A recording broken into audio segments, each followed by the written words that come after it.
we have Hindi translation, पीछे चल रहा है, अगर किसी को हिंदी में सुनना है तो पीछे बैठ के सुन सकते हैं. So anybody knows what is today's topic? So when you hear this Naam Satya, what is coming in your mind? Huh?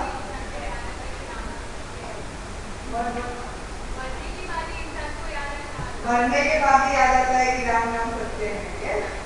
So what do we connect Ram नाम सत्य to? Death. And you might be thinking, why I have chosen this topic of death for young girls. In fact, I was hearing a class by His Holiness Radhanath Swami Prabhupada, and he was mentioning that so many times,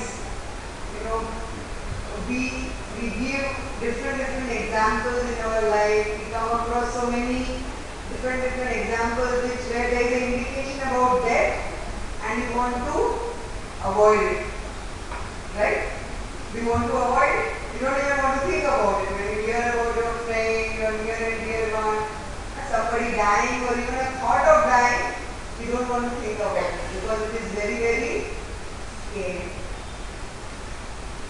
Yudhishthira Maharaj, you know Honorable Yudhishthira?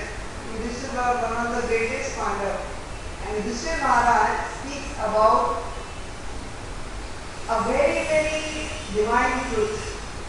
Once when he was caught, all the 5 Pandavas were caught by Yaksha. And Yaksha was asking different questions to Yudhishthira.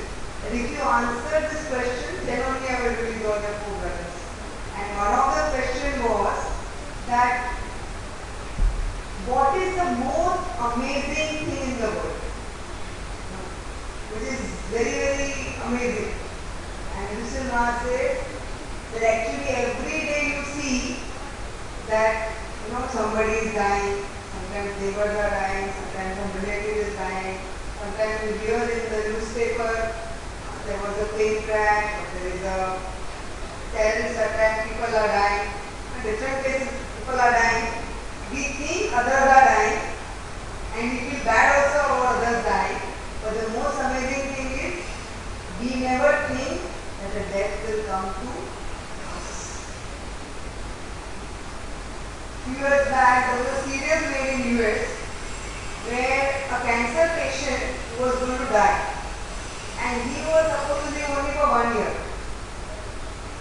So they made a serial that every day how did he spend the day, of the 65 days when he knows that he is going to die.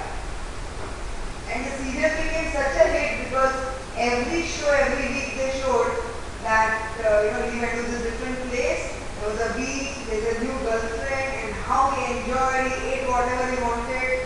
Like that, every week they showed how he was enjoying in different places, with different women, different things.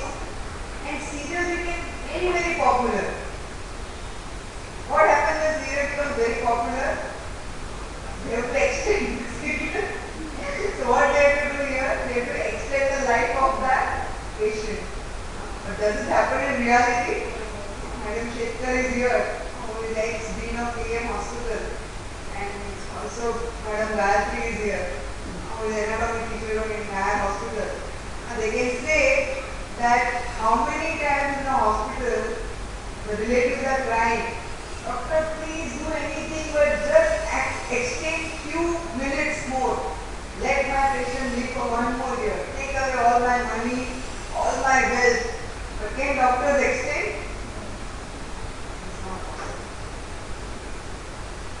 Have you heard about Walt Disney? You have seen Walt Disney movies? There is a sad story about Walt Disney.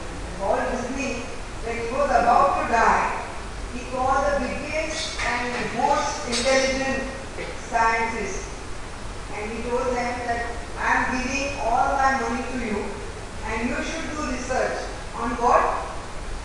Research on how to revive a dead person. And you, after my death, you should preserve my body with all the chemicals, and then whenever you find out the solution that how a dead body can be revived, you should put that solution and you should make me again a living person. And then he died. And the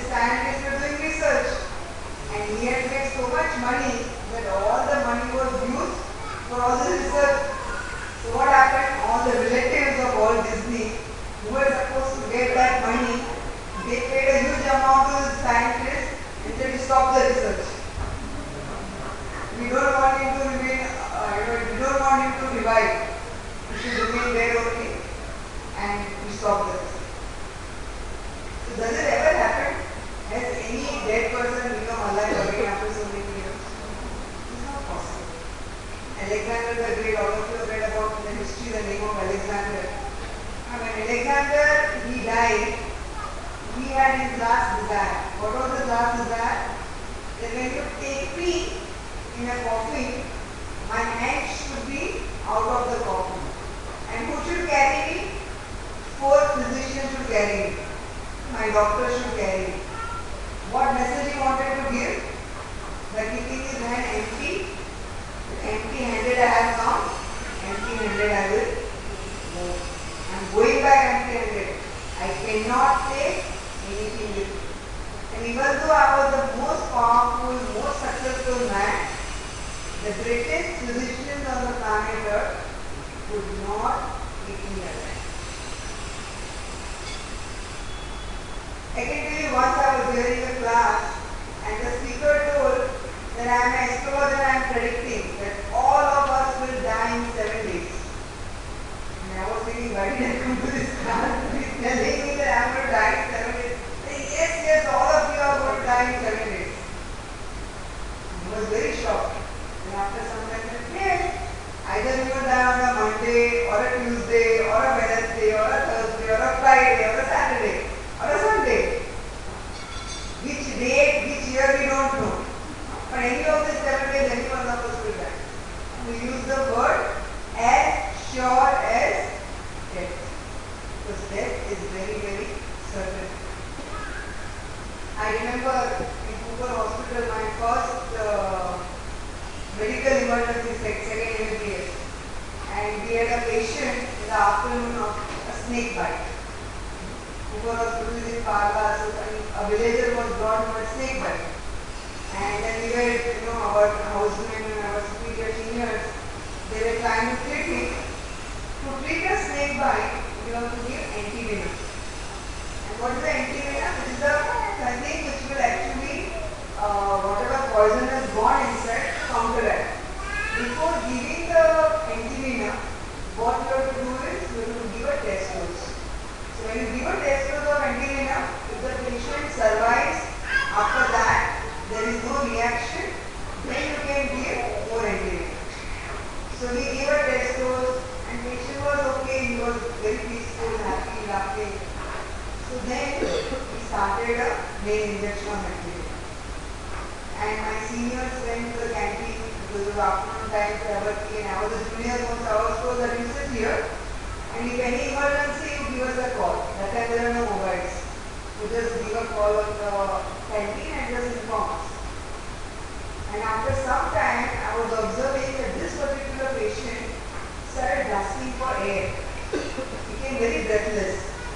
And I went there and I was taking his pulse, just trying to see what is his blood pressure or what is his pulse. And in my hand, when I was seeing the pulse, slowly the pulse became zero. And that warm hand became cold. And as soon as I called my seniors, when I called them, they came and they were very shocked.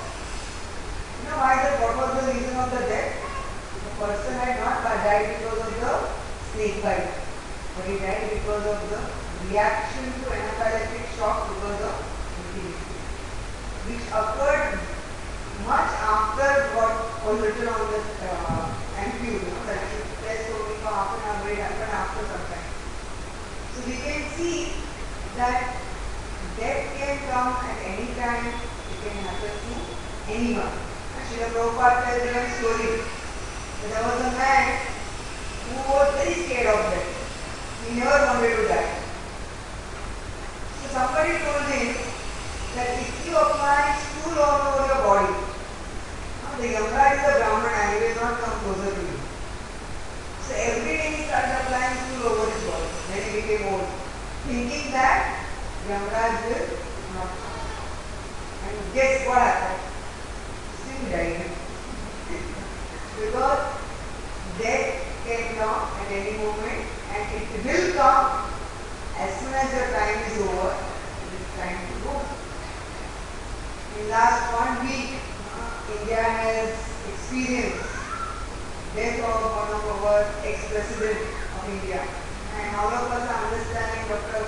Kalam, who was such a noble soul, was so great. And for 7 days actually we are mourning. And when he died, the entire country was crying. We were feeling that we have actually lost a very, very noble person, a well-wisher who was so good. And in the last 2-3 days, somebody else also died. And all the emails, WhatsApp messages and newspapers are full of that person's death, right? And there is so much controversy on that death also. So what is this mystery of death? When I was in my first certificate, anatomy hall, and there are so many dead bodies lying in the anatomy hall, and we are supposed to dissect as a medical student. And when I was dissecting, many times the thoughts came in my mind, is this what happens after death? Is there a life after death? It was always a very, very interesting I was very curious about this topic. Recently I'm doing some research on the near-death experiences, and I realized that death, according to modern scientific methodology, they have done little researches on the near-death or death. What is their understanding, and what is the understanding which is based on the ancient Vedic scriptures? Modern scientific world, what do they think about death? So I came across this research which is on near-death experiences. What is near-death experience? A person whose heart has stopped working, even brain has little bit working because there is still oxygen in the brain. So at the time the oxygen is not completely utilized, the brain will still keep on functioning. So many times during that period, a patient is declared dead, and then maybe in few minutes he again regains his consciousness. And all these patients, they were interviewed and they were asked what happens during that period when you were almost declared dead. And these are called near-death experiences. Recently there is a very famous book published by one neurosurgeon. His name is Dr. Evan Alexander. The name of the book is The Proof of Heaven. This particular neurosurgeon, he had visited Israel for some conference, and then he came back in America, and suddenly he had very, very severe back pain. So he decided that he will lie down in a warm water bathtub and he will feel better. But instead of feeling better, what happened? His back pain increased. So he came back and he was lying down. He came back and he lay down on his bed. So when he was lying down, he started getting convulsions, epilepsy, started getting fits. And his fits became so strong that it went on for 2 hours. By the time his wife came, took him back to the hospital, they took him to the casualty. And in the casualty, the doctors came, and the first thing they did was a lumbar puncture. They removed a fluid from his brain. And that fluid, normally it is crystal clear, watery. Instead of that, that fluid was full of pus. So when they saw this, they said, oh my God, this is pus. So our Dr. Reverend Alexander also realized that I have got infection of my brain. He was losing his consciousness, so he immediately started speaking, said, God please save me, God please save me. That the last word he spoke, and he became unconscious. They immediately put him into the ventilator, and everything was, they were trying to treat him with the medicines, antibiotics, and all the reports were coming that he is not responding to any medicine. For 7 days he was in coma, and then they said that for some more time if he remains in coma, 1 more day, then we will put him off the machine and then he will die a natural course of death. So his relatives were praying, said no, we cannot allow our patient to die. So his son was a medical student, he was praying wife was praying, his sister was praying, his younger son, all of them were sitting and praying there. And when they were about taking off the machine, he opened his eyes.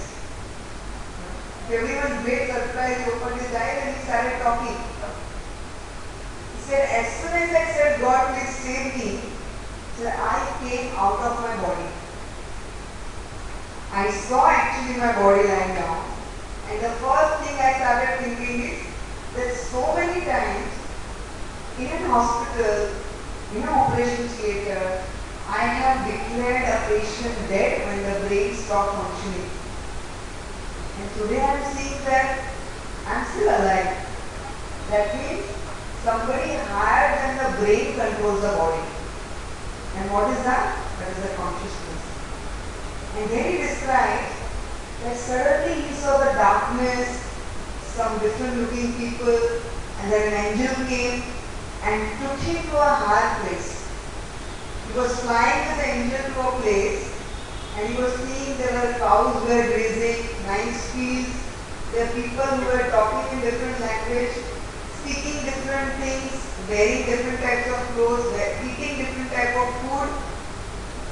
He said, I want to be here. This is the place I want to be. But the angel said, you cannot stay here.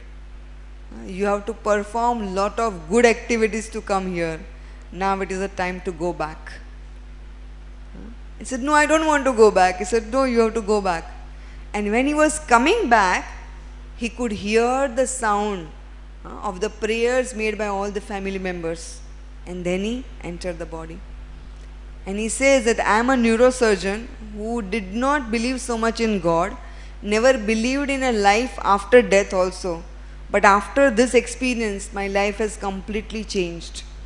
I visit, temple of God very frequently. I go to church and I have become more and more believer of God.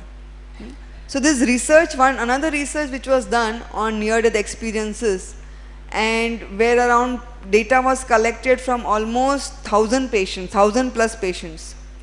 And there was a typical pattern of reaction, what happened, the way they described their near-death experience. And what do they say is that whenever as I explained to you, near-death means a person who is declared dead because the heart has stopped functioning. And then suddenly they say that many of these patients, that our entire this experience was very, very crystal clear. And this experience is very, very real. Many of the doctors whom they where they showed this experience, the doctors were saying that the patients, when they were describing this experience, it was actually real. What they were saying, that experience is so real that even after so many years, we feel that it has happened just now. And we felt that was real, that was permanent, and what we are living, our life, is actually unreal and temporary. So that's the first thing, that the consciousness is very, very clear. The second part of that is that most of them, they say that I came out of my body. That I came out of my body. One patient was saying that I heard that two people were talking about me and I told them I am here. You are talking about me, but they could not listen, they could not hear me. And then I saw that they were talking about my body. One Chinese man was telling that I met with an accident and I died on the spot. And my girlfriend, my sister, my mother, they are crying, and my girlfriend is trying to beat my heart, trying to slap on my heart. And she's crying, and my sister is saying, he is gone forever. He's saying, I am telling my girlfriend, no, I am here. I am here, I am still alive. But he said, she could not hear me. Another patient was telling that I was hearing that, these people are talking about somebody, and I heard my name. So I wanted to tell them that I am here, And then suddenly I saw that they were talking about another person. And I went closer to that person, and actually I realized that was my body. So second thing is, in the real experience, they come out of their body. And out-of-body experience is very, very strong. One cardiologist was telling that one of the patient, when they do this open heart surgeries, at that time there's a machine, when they are working on the heart, the entire body is working on a machine which is outside. So he was telling that this patient remains unconscious for almost 2 days. And when he becomes conscious, the patient was exactly describing when the surgery was happening, where I was standing, where the anesthetist was standing, what we were talking. I say not only about that room, in another room, my personal room, where whenever I am operating and some people call up, then the nurse actually writes down the message and she sticks on the computer. First message, second message, third message. He told me about all the messages which was written in that room. That means he's saying it is not possible. He was lying in the operation theater. How can he see what is happening in that room? That means definitely he came out of his body and he was moving around. The next thing they describe is out of body experience. They say that the entire life goes like a flashback, like a rewinding tape. Most of these patients say we saw our life right from childhood till now like a rewinding tape. And whenever we give pain to others, it stops for a few seconds, we experience the pain. Whenever we give pleasure to others, we felt the happiness. So you came out of the body and then you are seeing your entire life like a flashback, like a movie. The entire tape is rewinded and you can see exactly whatever has happened. And whenever you give pain to others, you experience the pain. Many of the patients, they describe this. And after that they say that next thing we saw, we went through a tunnel. And we are waiting, we are going very fast through that tunnel, and the other end of the tunnel, there is light. And what is that light? That light is very, very beautiful. We feel it is full of love, full of supreme power, compassion, and that light was actually covering us, wrapping us. And we didn't want to, we felt that this is at home. I always want to be here. I don't want to leave this place because this light is so good. And the next thing they hear is, go back. This is not the time you can be here. And many of these patients argue with that sound. No, but we want to be here. We have found this so divine. One patient, she was in cesarean section when she underwent this near-death experience. So the light was telling, you have a newborn child down. You should go back. He said, no, but what I was looking for throughout my life is I am getting here. Why should I go back? He said, no, but you have to go back. And as soon as they accept that they have to go back, said they enter their body. And one of the patients was saying that I was feeling that I am so big, I am so full of knowledge. How can I enter this tiny body now? He was not realizing when he came out of the body, but when he was out of the body, he was looking at the body and feeling, how can I enter this body? Saying, but somehow the tuck, a noise, and you enter the body. Most of the patient, the most amazing part of near-death experiences is, they say our life has completely changed after this experience. We do not have any fear of death. Fear of death has completely gone. And because that experience of giving pain to, whenever you have given pain to others, you experience that pain, is that our relationship with the husband, wife, children, parents completely change. Because you don't want to give any more pain to anybody. Some patients feel that because God has given me this extension, I want to serve God, I want to help others.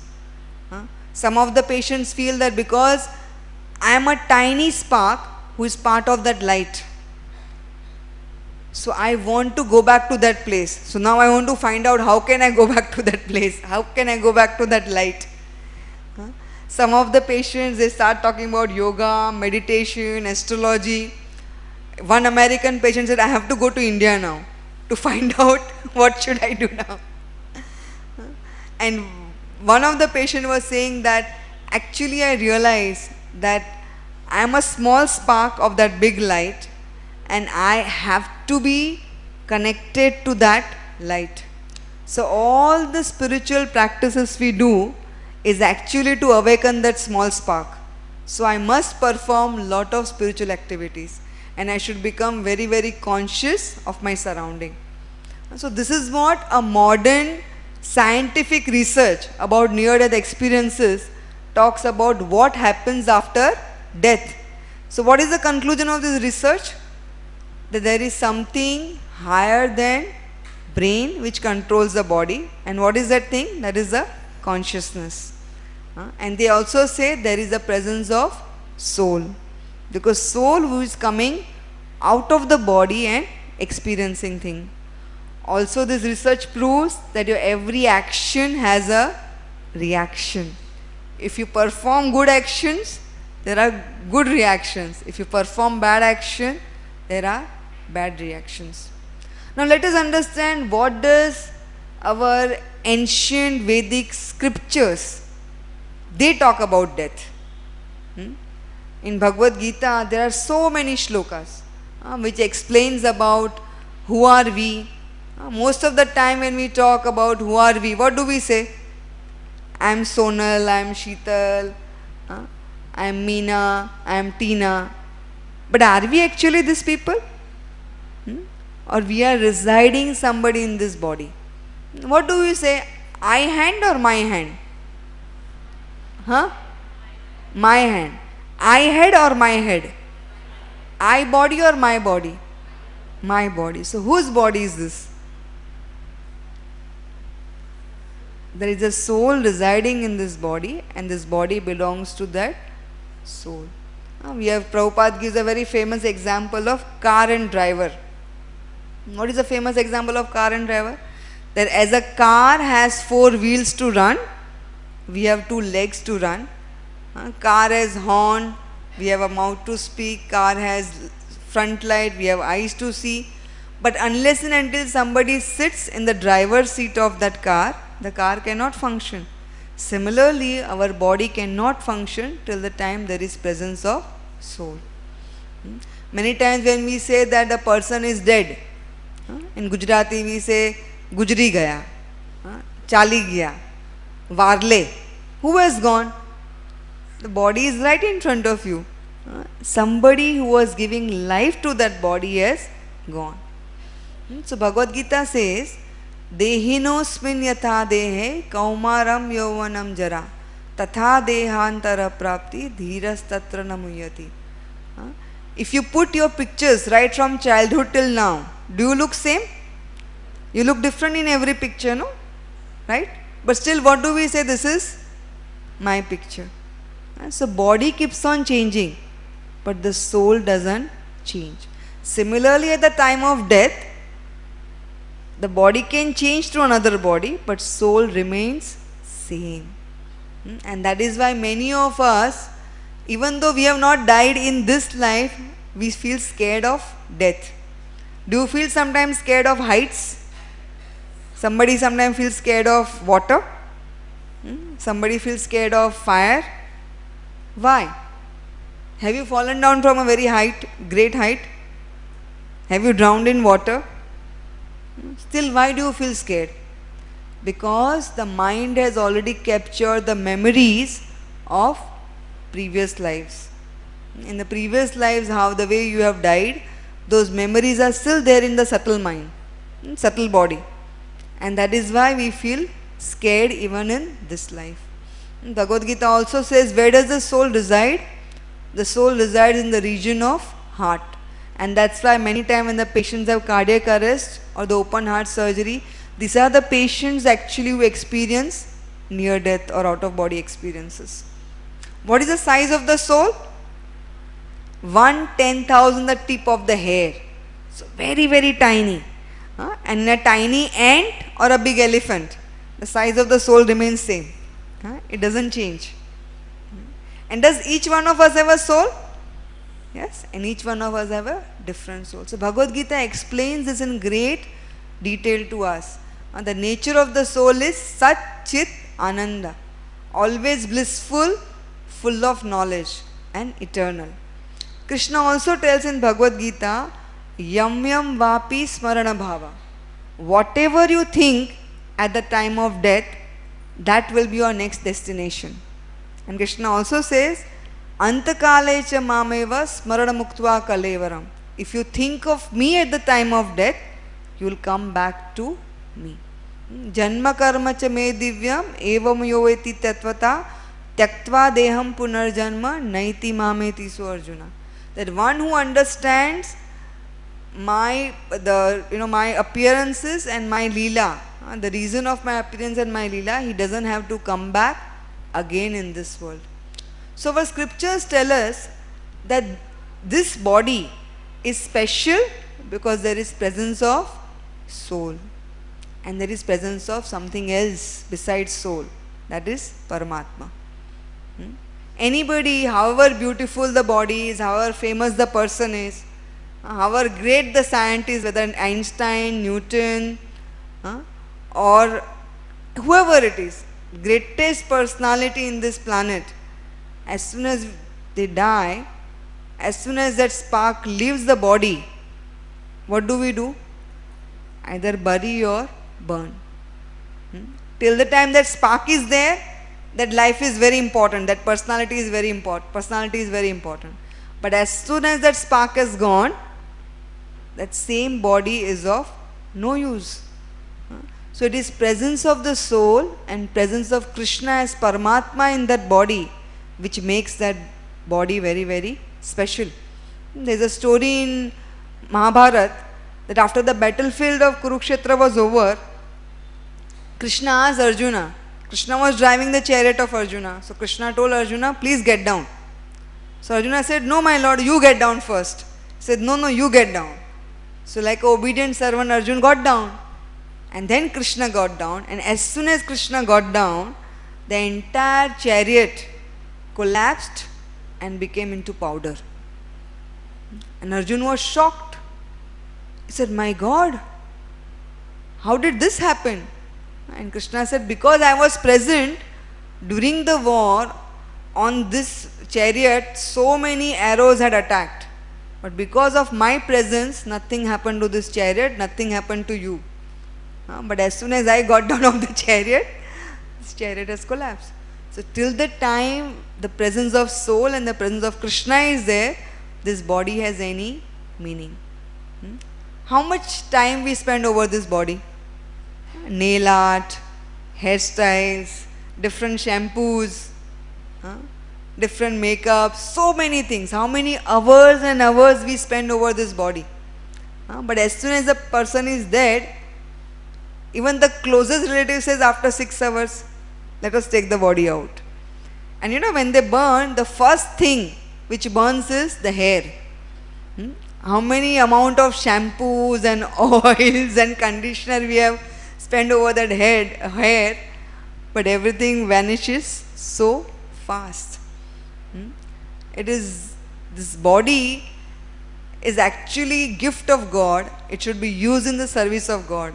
But if you use it only for the purpose of just decorating the body and not, using it for the purpose which it is given, then you will understand at the time of death that you have wasted your time. There is another story. There was a king who had 4 queens. His first queen was very, very chaste, very, very nice, but the king would not spend time with her. He did not like her so much. His second queen was very dear to him. So he would spend so much time with her all the time, giving her different gifts, nice clothes, nice makeup, nice jewelry. Then the third queen, she was very wise. So whenever he needed any advice, he would take from that queen. And the fourth queen, she came from a very big family. So whenever king had to go to different functions, to different royal kingdoms, he would take her with him. So when the time of death came, the king asked, which of my queen will come with me? So he did not like the number 1 queen, so he didn't even ask her. So he asked the number 2 queen. He said, I have always given you so many gifts. Will you come with me? He said, no, I will not come. Then he asked the third number queen, will you come? He said, I can come till some distance. And then he asked the fourth queen, saying, not only I will come, as soon as you die, I will get married to somebody else. He was shocked. And then he heard a small voice, I will come with you, queen. I will come with you, king. And whose voice was that? That was the first queen. And the first queen, and he was shocked. She was so thin. She had no no beauty, no capacity to even walk. He said, no, but I will come with you. So what does this story tell us? That who is the number 2 queen? It is our body. We give so many gifts to this body. Nice clothes, nice perfumes, makeups, jewelry. We spend hours and hours and hours on this body. But at the time of death, she will come with us? No, she won't come with us. Then the next is your friends and relatives. Will they come with you? They give you nice advice. They are very happy in your happy times, sad in your sad times. But they can only come till the crematorium. They cannot come. Who is the fourth queen who will get married to somebody else? Your wealth. As soon as you die, the wealth goes to the person who inherits the wealth. And who is the first queen? The first queen is actually the devotional service or whatever spiritual activities which we have done. That is the only thing which we can come with us. Everything else will stay back. Nothing can come with us. Only spiritual activities can come with us. All the devotional services, all the services to God which we have performed through this body, only that can come with us. Scriptures also explain, there is a very famous story of Buddha. That one mother, when her son died, she came to Buddha. And she said that please, make my son alive. So Lord Buddha told her that you get me mustard seeds from any house where death has not occurred. And she said, yes, I will get immediately. As soon as you get that mustard seed, I will get your boy alive. And she started going from house to house finding, is there any house where death has never occurred? Could she find the mustard seeds? No. She came back and she said that there is not a single house where death has not occurred. So death will occur, can occur and always occur, unknowingly, knowingly, without giving any information, but it will definitely happen. Also, there was a very famous story. There was a parrot who was very scared of death. So he heard from Yamaraj that very soon he is going to die. So parrot decided that I will go so far away. He crossed 7 oceans, 7 mountains, and a far off place in a mountain, in a small cave, he went inside and he started hiding himself. But when he went there, what did he see? Yamaraj standing there. And Yamaraj was smiling. She said, why are you smiling? He said, no, when I told you that your death is going to be very soon, I was thinking that you are going to die so far. How will you reach to this place? Your destiny was that you will die crossing 7 oceans, 7 mountains in this particular cave. And I was thinking, I have met you somewhere else. How will you die here? See, whatever you do to avoid death, you cannot avoid. In medical world, few years back, there was tuberculosis. And there was no cure for tuberculosis. Then finally they found cure for tuberculosis. The next disease was cancer. Somehow that they got control over cancer. The next disease was AIDS. So newer and newer diseases keep on coming. Nobody can avoid death. But when a person who has spent his entire life talking about God, thinking about God, when death comes for that person, it is like Krishna or God himself has come in the form of death. But a person who has spent the time without thinking about God, he is very, very scared of death. Because when death comes, he doesn't know what will happen at the time of death. Krishna tells in Bhagavad Gita, Bhoktaram Yagatapasam Sarvaloka Maheshwaram, that I am the well-wisher of everyone and I am the most dear friend to everyone. Now when do you need the friend most? When you are in the greatest need? Right? When you have the greatest need, you need your friend, no? That my friend should come and help. Is there anything greater need than at the time of death? Death is the time when you need somebody's help. And Krishna says, I am your friend. If you remember me, I will come and I will protect you. If you remember me, I can actually protect your soul, or I can, if I like, I can protect your body also. I know one of our devotee, Priyabandhu Prabhu. Few years back, there was a bomb blast in the year 2006 and he was in a train. He entered from Grant Road and then he sat in one of the compartments, in the first class compartment. He went on a corner seat and then he was sitting and chanting. He removed his beads and he was chanting Hare Krishna Mahamantra. And as usual, devotees, when they chant, what happens? Sometimes they go to sleep. So he went to sleep. And the next thing he remembers, a big blast. And when he opened his eyes, almost all his clothes there were no clothes on his body, only his banyan and few others, everything was torn. And all the people who were sitting next to him were all dead except him. He had his beads in his hands. His bead bag was also flown away. Because in the same place where he was sitting, the other side of the compartment, there was a bomb and there was a bomb blast. So in his case, actually Krishna protected his body. But what Krishna protects our consciousness. Krishna releases from the illusion that we are this body, and Krishna gives us that eternal body with which we can enjoy with Krishna in the spiritual world permanently. That is what is Krishna promising us. That the time of death, if you have taken shelter of me, I will come and I will actually give you your eternal body. There is another very nice story from the scriptures, where only one place where somebody could come back from the clutches of Yamaraj. Whether it is Hiranyakashipu, Ravan. Ravan did so much tapasya and asked for different benediction. I should not die of a demigod, I should not die by this weapon. But he thought monkeys and human beings are, too inferior to even ask for. And then Lord Ram appeared and Hanumanji appeared and destroyed Ravan. And Hiranyakashipu made so many conditions. I should not die here, I should not die there, I should not die like this. Not in the day, not in the night, not by a weapon, not by a human being, not by an animal. He made so many conditions, but Krishna still came in the form of Narsinghadev and killed him.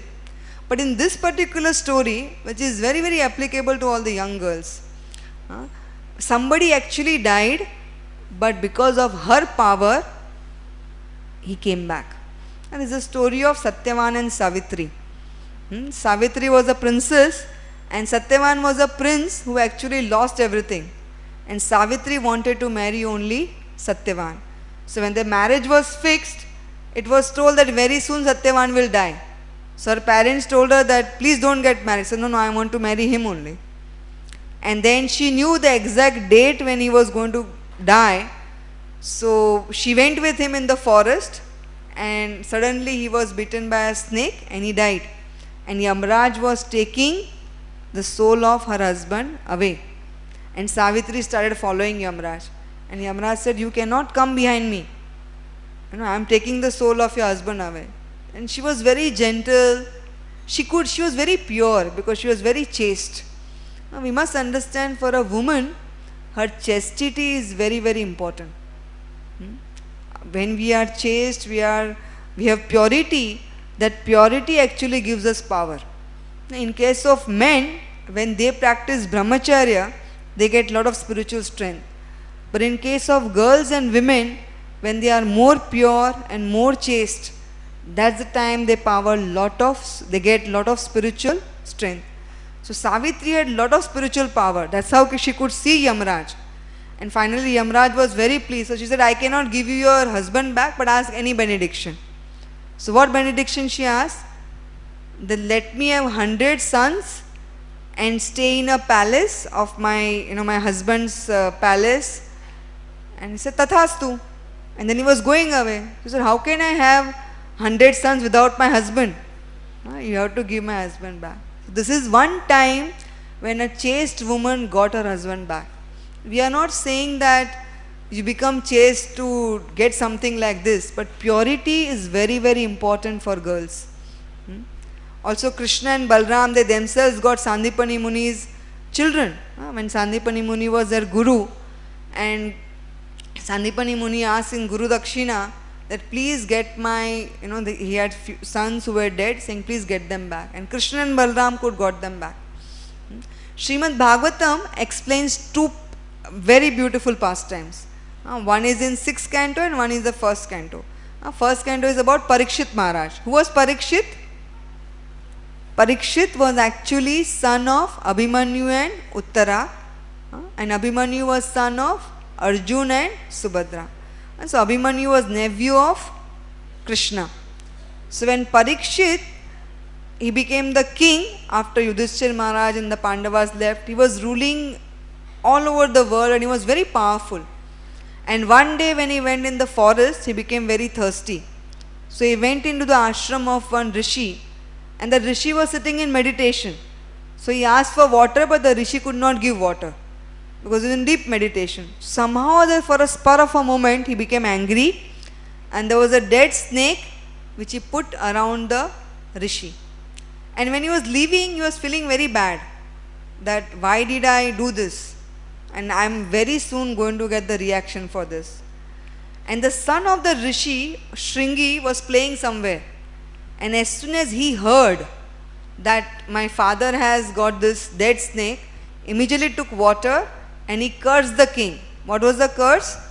That you will die in 7 days because of a bite of a takshaka snake. You put a snake around my father, now you die because of a bite of a takshaka. And as soon as Parikshit Maharaj realized this, that he is going to die, what did he do? He started seeing his bank balance, started deciding what will go to whom. No.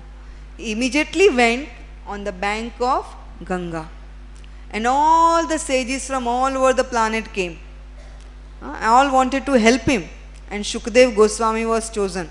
And Parikshit Maharaj asked very, very important 3 questions. What was the first question? What is the supreme occupation of human beings? What is the essence of all religions? And third and the most important and relevant question, what is the duty of a man who is about to die? Sorry. And in reply to these 3 questions, Srimad Bhagavatam was spoken. 18,000 shlokas were spoken. And what was the conclusion? The duty of a man who is about to die should hear, chant and remember about Krishna. What do we do? Hear, remember and chant about Krishna. In Bhaktivedanta hospital also, any patient, whenever they are dying, we have a protocol where there are people who are chanting for him. Somebody is putting Ganga Jal, somebody is putting Tulsi, somebody is reading from Bhagavad Gita, and we engage all the relatives in doing all these activities. Because we know that the time of death, if anybody remembers Krishna, Krishna makes his journey to the next life very, very easy. And the second pastime is in the 6th canto of Srimad Bhagavatam. This is about Ajamil. Ajamil was a great Brahmana. In his young age, he was very, very pious. He would always serve his parents. He would go to the forest, get nice fruits and flowers and wood for the puja of the deities. So one day when he went to the forest, he saw a chandala and a prostitute in a very awkward position. And when he saw that, it stuck in his mind. So when he came back home, he had his wife, but he was still thinking of that prostitute. So Shri Radha Gopinath ki. He was still thinking about that prostitute. And after, when you keep on thinking about something, what happens? You get attracted. Right? How do you get attracted to something? By constantly thinking about that object. So he became so attracted to her that after a few days he got her in the house. His parents left, his wife left, and to keep a prostitute you have to give a lot of money. So he sold off all his property and he was very attached to her. Because he wanted to keep her, he started doing robbery. He became a robber. From a Brahmana, he became a robber, murderer. He completely changed. He had many children. At the age of 80, he had a son. Somehow other of his good activities, he named his son Narayan. And when the time of his death came, he could see Yamdutas coming to take him away. So when he saw Yamdutas, he got very scared. So when he got very scared, he saw his 2 years old Narayan playing there. Started shouting, Narayan, Narayan. And Yamdutas were trying to take his soul away. But as soon as he spoke Narayan, Vishnudutas appeared. And Vishnudutas told him, stop. He stopped the Yamdutas. Now you cannot touch him. Now he is our property. Why? Because at the time of death, unknowingly also, he did not chant Narayan's name. He was chanting name of his son. But unknowingly also he chanted the name of Narayan. So when Yamdutas went to Yamraj and they said, Arey, we are very surprised. We thought you are the supremest authority in this world. Somebody is checking us, somebody is stopping us. They are not allowing us to fulfill your order. And at that time Yamaraj explains that whoever takes the name of Lord Ram, Vishnu, Krishna, Narayan at the time of death, you cannot touch them. So Krishna's name is very, very powerful. And that is why that when somebody is dying or somebody is dead, what do we say? Rama Naam Satya. Because the name of Ram is very, very powerful. If you take the name of Lord Ram at the time of death, if you remember Krishna at the time of death, Krishna promises that I will come as your dear friend and I will take you back home, back to Godhead. So we must remember, two things we must always remember. That death will come, death is very, very sure. But most important than death is, we must chant the holy names of the Lord at the time of death. Now many times people say, yes, I will do throughout my life whatever I want, and at the time of death I will chant name of Ram and Narayan. Does it happen? No. So many times in the hospital we are trying to tell the patients, please chant, ek cigarette de do, ek bidi de do, I want to do this, biryani, my last desire is biryani. Why? They don't want to take names of God. Because what is important is what you do throughout your life will actually come to help at the time of death. Radhanath Maharaj explains very nicely. How many of you appear for exams? So many of you, right? So at the time of exam, only on the day of exam you start preparing? You prepare much before, much advance, right? You study, you read books, you join classes, you take some tuitions, and then you are working very, very hard. And then your results come. Similarly, life is preparation and death is the final exam. At the time of death, whatever preparation you have done, everything that is only one answer at that time. You have to chant. You have to chant the names of Lord Krishna. And if you don't chant, again you have to come back. Again you have to study the same exam, same paper, same things. So what is more important is the time which you have now. And this time you should associate with people who are spiritually minded so that you become more spiritual. Most of the time if I ask you that what are the things which you can never live without, what will be the list? My mobile, internet, my girlfriend, my boyfriend. List will be very big, no? Right? And we always want more and more and more. I want more. And we think happiness is directly proportionate to things which I possess. the number of dresses I possess, or number of pictures, Facebook, how many people are following me. Happiness is directly proportionate to my mobile which I have, which is the latest model. Happiness is not directly proportionate to that. Happiness is actually very, very deep, right within our heart. I would just end with a short story. There was a person, his father was very, very rich. So when his father died, like as we saw in the story of Kanjus Karodimal, when his father died, he wanted to find out where my father has put all the wealth. So his father had told that I have hidden all the wealth and you must find out where is the wealth. So he started searching for that wealth. He thought in this bank, in this place, in that place. He kept on searching and his life went on and on and on like that. And one day he also died. So when he died, they brought him to his ancestral house and they were digging the ground there to bury him. And when they were digging the ground, they found the wealth. So where was the wealth? Wealth was in his own house.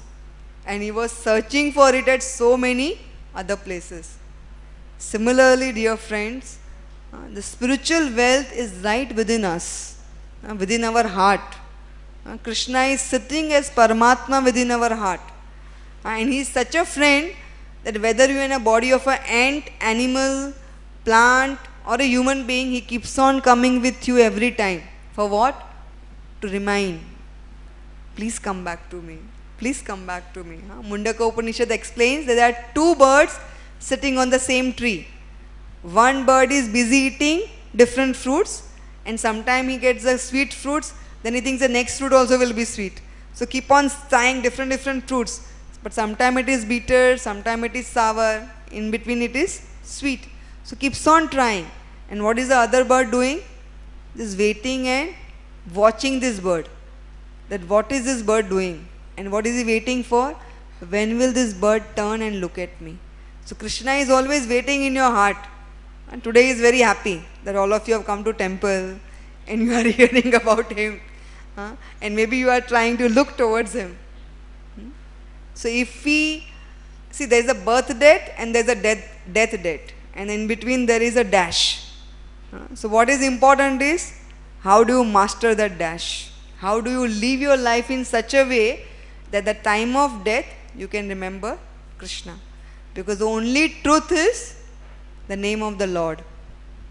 The name of the Lord is the only truth because you can access God through His name. Key to the mystery of death is in the holy name. When you chant the holy name, you can cross across all the oceans of birth and death. Hare Krishna. Thank you. Is there any question?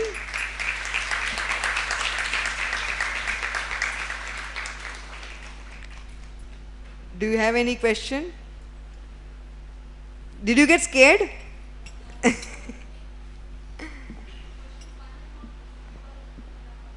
Yeah. So we will have now, we will spend our time chanting the names of Krishna. And I want all of you to dance very nicely. And all of you like to dance? So we will dance and we will pray very nicely to Radha Gopinath.